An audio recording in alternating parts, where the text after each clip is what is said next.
నాన్న బండితి బాబోయ్ తాగున్నా బండి తీయకూడదు. మందు తాగి బండే కాదు నాన్న, ఓటు కూడా వేయకూడదు. మందుందా? ఎలక్షన్ లో నీకు మందు పంచి పెట్టేది అదేంటి అక్కడ ఏమన్నా కూడా పంచుతున్నాడు కదా. మందిస్తే చాలంటారే మంచక్కర్లేదంటారే, ఎవడొస్తే మాకేంటంటూ ఎర్రోళ్ళై బతికేస్తారే.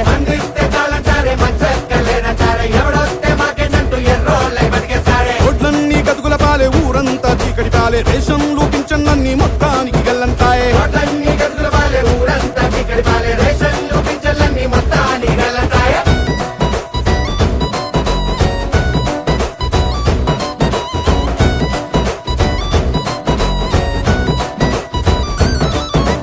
ఎన్నున్నాయి ఓట్లు? 4 అండి. అరే 4 గంటరా. ఏమో నీ దగ్గర చీరలు కుంకంబర్లు తీసుకొని ఓటేయడం కంటే గుడిమెట్ల మీద అడుక్కోవడం చాలా మేలు.